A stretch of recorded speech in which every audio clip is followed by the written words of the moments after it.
Hey y'all, Olivia Hermosa from TikTok. If you like those true crimes and verified stories, make sure you smash that like and subscribe button to Pettytupactv.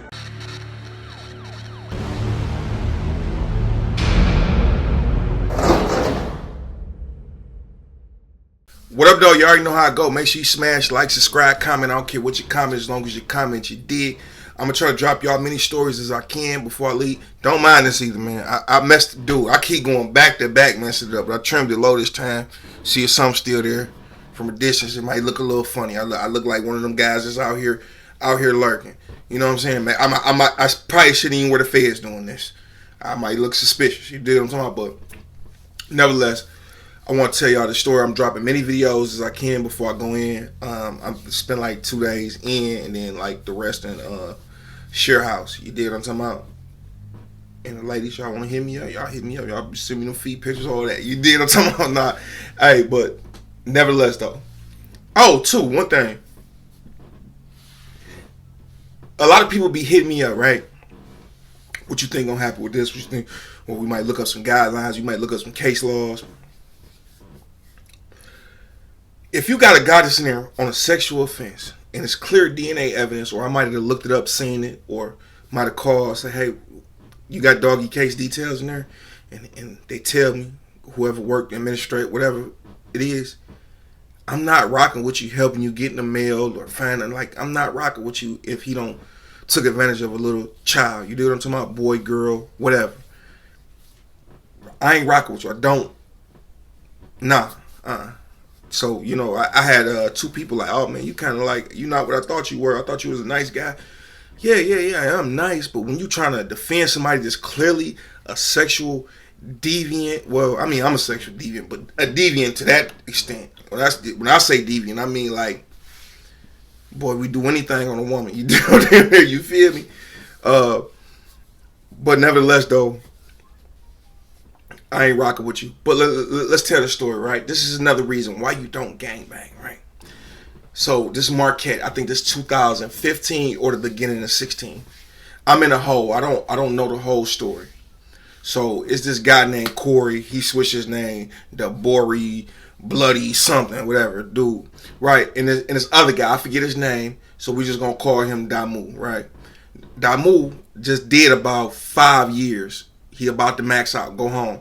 No parole, no nothing. You about to max out like I did. That means you did your whole bit. So if you came down with a 1 or 4 like I did, end up doing the whole 4, you maxed out, no parole. You go home, right?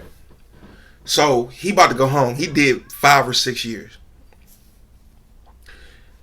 Maybe 2 months before he was about to go home, he recruited a guy, right? Brought him in. Now, certain blood sets, they really move like that. They really move mafia. They really move cartel like, you know what I'm saying, with the same type of ideology, maybe not the same type of income or money. I'm not comparing that. I'm just saying they move. You know what I'm saying? They just not up here robbing old men. They got morals, principles, and things that they do. They go about, you know, certain things. So I forget exactly which blood set it is. I'm not sure. I forgot. There's too many blood sets popping up every day for you to even remember, besides the ones that just got it locked, 82s and power rules and sex, money, murder, and 9 trades. Like, after that, bro, it just get confusing. You know, got the Skylines, the Fruit Towns, the Bounty Hunter, 4 line, 3 line, 2 line, 1 line, 4-5 Mafia, Paru, 4-5 Mafia, Wolfgang, 4-5 Longfellow, 4-5 Eternal. Like, it's just too many blood sets to keep up with, man. So, anyway, he recruit Doggy. Damu recruiting.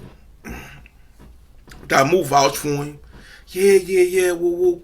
I seen this paperwork, this paperwork, right? He cool for like like 30 days. He passed a little trial period. He get put in. Don't bend in the hole once for the mob. He good. Good blood.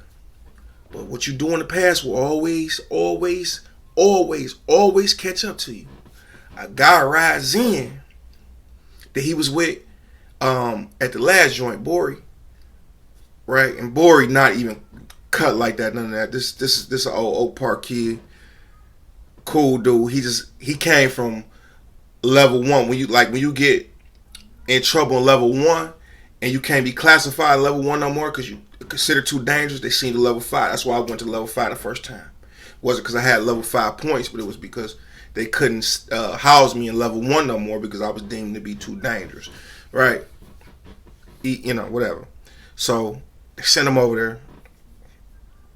He got like a little meatball sentence, bro. Meatball sentence. He could have been cool, but he wanted to be blood so bad. He blew level 1 because he was false claiming blood. Somebody got mad at him for doing it. And then he wouldn't join they set after they called him out for being a fake blood. So they ended up getting in a fight. He had too many points for other things like out of place tickets, disrespect the staff. Like all his points added up. Then he got a violent offense. So they level 5. So he goes over to level 5. Damu recruiting. He good, yeah, I know, doggy. You know, ooh, blood good, blood good, blood good. All right, cool. Went to the hole for the mob over there. A guy rise in that was at the last joint with him. Downstate. I think they was at Cotton level 1. Or whatever in Jackson, level 1. It might be Parnell. I think it's Parnell Correctional Facility. Level 1. He got a ticket for sexual misconduct, and I forget what you call it when you intimate with another prisoner, right? Now, mind you, I didn't say his full name and nothing like that. It's a bunch of Corys and Bories and Bockley Bookies. It's a bunch of them. I didn't say no name. Nobody know who I'm talking about, really. You know what I'm saying? So, well, he had sexual encounter with dude. Dude, bring the paperwork. How he a blood? Oh, you ain't gonna. And it started like this, right? Dude, like, hey, Corey, you ain't talking to me no more. Why you acting funny? Hey, blood, stop talking to me, man. I'll holler at you on yard, bro. He trying to shut him up. Dog, yard go past. Dude don't really holler at him. He just say a couple words to him, spin off. He don't want to look funny because dude's super feminine, so he don't want to sit over there talking to him. So he spin off.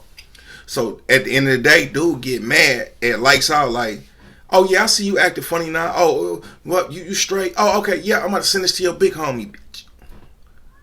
He going crazy, Bori going crazy, and say, I'm gonna kill you, you lying motherfucker. I don't really know you like that. You trying to extort me, They like, hold on, what's going on? Dude, hey, I'm about to send the paperwork up there. Bag it up, throw it in the car, which is just a laundry bag tied to string, put a soap in it, throw it over the banister. You keep pulling it, and it's gonna keep rocking back and forth. And once it rock way up, and it come back, once it come back, you yank it up, and it's gonna shoot up over the balcony, like one balcony to another, right? Shooting the paperwork and a ticket. They like, send your ID down here, blood. Man, I ain't doing all that. He don't want to send the ID to match up the inmate number with the ticket number. Next day roll around. He missed yard. He talked. They like, oh, why you come out, blood? We told you to come out. Man, I was asleep, man. Man, come out tomorrow, bro. So, dude come out. He go to showers. He go talk to his homies like, hey, bro, you got to produce that ID, something. You and your feelings, whatever. If it ain't true, then it ain't true. Let us do our research, bro. Even if you did do that, bro, we just gonna like politely put you out. We moving on some bigger, better stuff. We got a bunch of guys about to go home. We don't want no problems. You know what I'm saying? Ain't nobody gonna do nothing to you. So on and so forth, man. Next day roll around. He don't come outside. Shower times come. He don't go to showers. They're like, all right, something up. Whoa, we got you. He catch a threatening behavior ticket. A threatening behavior is like if a staff walk past and you say, shut up, I'll punch you in your mouth. You don't actually do nothing, but you say it. So he goes to the hole. He's so dumb. He go to the hole, get out, go to another unit. The situation come up. None of his own kind, his particular set there, but they investigating it because, you know, this is level 5. People trying to start stuff. You feel me? People want to see some action. People want to be tough. People want to be body. People, like I said, there's nothing to do. So you want to see a couple fights. You want to see some drama. Right?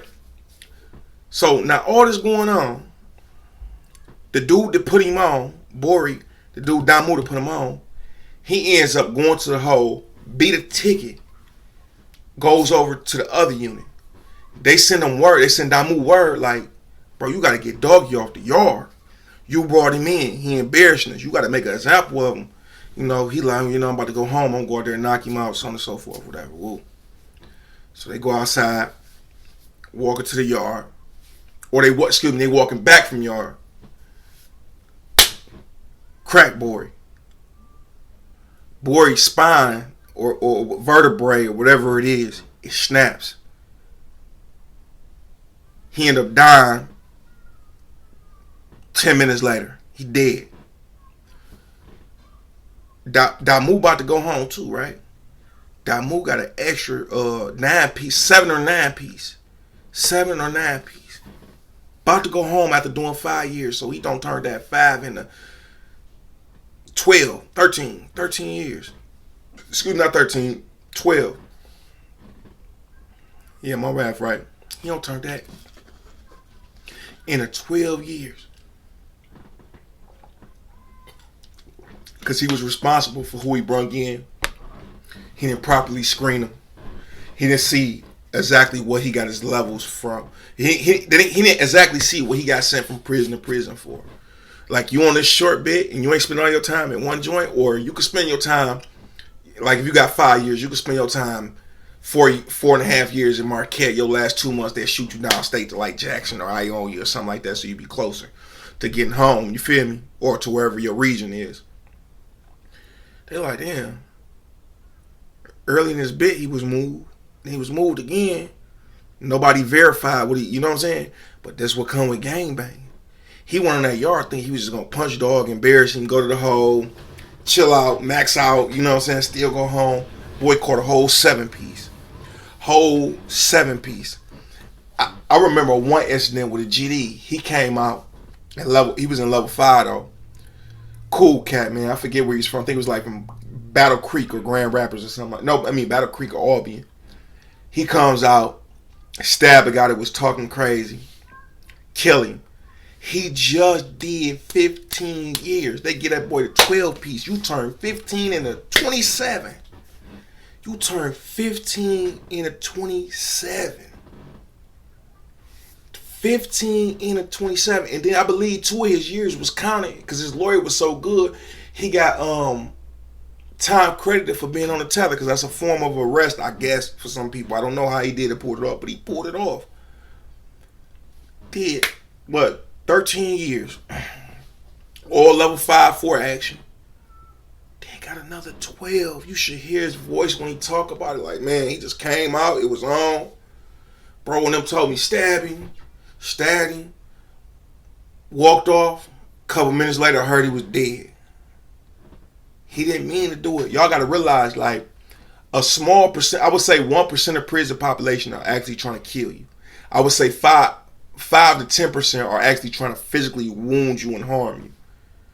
Another 85% are just trying to get you off the yard. Because if you have a fight, you and your enemy could come back on the yard if it's just a fight. If both of y'all agree to it. And both of y'all, you don't want to say, oh no, I don't feel safe. He don't want to say that because he don't want no bold paperwork. So y'all come back on the yard and y'all got a chance to retaliate on each other. Whoever was the victor or whoever was the loser, however it go. But when you pop somebody, you can't be back on the same yard with them, right? So that's basically why guys pop guys to getting gone. Or just to make a little example, or you teach him a lesson, then make it look gory for all the other idiots that thinking like, oh dang, he stabbed somebody. He's super tough, dog. He just trying to make a reputation for himself. But you got the small part, trying to hit you in your face, your eye, your ear, your mouth, cut you. Got those that hit the neck. And you got those that's going to wrap you up, try to wrestle you to the ground. And anywhere they can hit you up in here, head, face, eye.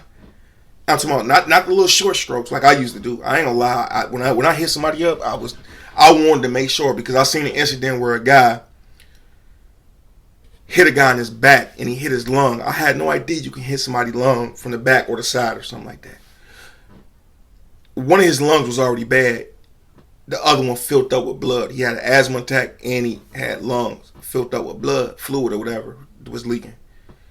And dude ended up getting a whole extra 25-piece. So I always kept that in the back of my mind. And I seen another incident where a dude almost died. Some Flint guys meant to hit a guy like in his collarbone, break his collarbone and stuff. So that's what they said beforehand, break his collarbone or whatever. And end up hitting him in his neck. I think it was the right side of his artery or something like that. Then they tried to hit him in his cheek and end up hitting him in his temple. Now you got all types of attempt murder cases, like turn that little 10 ball that you had, or one of them had 8, and then the other one had natural life without parole.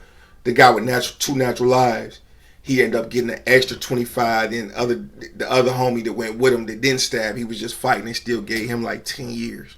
So he turned 8 into 18. So, you know, when you go hit somebody right here, they can say, oh, and next thing you know, you aiming right here, you can hit their heart. Then blood get to rushing, so you losing blood even faster because you so amped up and on. It don't take nothing to kill somebody, bro. You could 6 inches of a knife, bro, in the wrong spot, you out of there. So, like I said, I ain't gonna lie cap with you. When I hit guys, it was just to shock them, scare them, get them off the yard. Like, and then other people like, oh damn, be ill, man. You see, he shot dog. He didn't say nothing to him. He didn't argue with him, nothing. He just came out, shot him. That's what I wanted people to say. But really in my head, I'm trying to get away with it. I don't want to go to the hole. I'm scared of a case. And I'm scared to kill. You know what I'm saying? I remember I had one guy, right? A dude was playing with me. I caught him in the bathroom, right? Hit him. My man socked him up. I hit him. He runs into another unit, clean up. That hindsight, I didn't know. I went straight back to my whoop, passed it off, hit it, whoop, whoop. So a guy coming to unit, he said, man, doggy in there dead. I said, what? Yeah, whoever just got hit up, doggy dead. I'm like, oh my God. It turns out he was just joking with me, bro. He was just joking. Like, no, dog went up. He didn't say nothing, bro.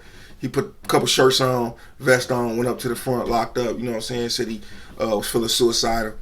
You know, you good. I just joked. We knew, you know what I'm saying? We knew you or dog did it because he can't run out this wing. Whatever, they went, cleaned up the blood trails, all that stuff like that. I'm like, damn, bro. I killed dog. Somebody gonna tell on me. For sure. You get a murder case, and then you got somebody in there with 5-6 years left. They be like, hey, man, cut this time in half. I mean, you know, 2 years left, bro. I'll go on here and testify on me. Yeah. That easy. And I don't blame nobody for doing it either. I'm not going to be a realist with you. I don't blame you for telling on somebody to get out of trouble. You allowed yourself to be a pawn. I don't blame you. I would never do it to one of my homies. But if you allow yourself to be a pawn, oh well. Go to you know what I'm saying? You see what Tekashi did. The shotty and them, they up there with stiff necks, hard legs. Imagine having to walk around. And even if you gay, right? You like men. Or you like feminine men, you gonna have a bunch of feminine men in there that look like me. Rough as hell, scars everywhere. You gonna have to put your hands around this big old neck. You's a clown. Stay free by any means. Change your life. That's what I advocate for. Don't snitch, then come out here and be a gangster and a thug and whoop, change your life. If he allowed himself to be a pawn, it is what it is. And I guarantee a lot of y'all this. I'm going to do a video on this too. I guarantee you 95% of people or higher 20 years into their bid wish they would have told if they had a chance to or would tell now. I promise you that. And all these guys talking about snitching on dead people, homie, in a joint. It was a boss pimp, 7-4 GD boss pimp, whatever he is. He was from Alabama. He told the gang, like, hey, look, my Cody died, hung himself. Left somewhat of an affidavit. Dog innocent. I'm about to go testify on him. And say it was all him if I can. They're like, oh, all right, that sounds smart. But everybody out here, without, you know, if you ain't, I'm going to catch you on the next video with that. Peace and blessings be upon you. Big 5.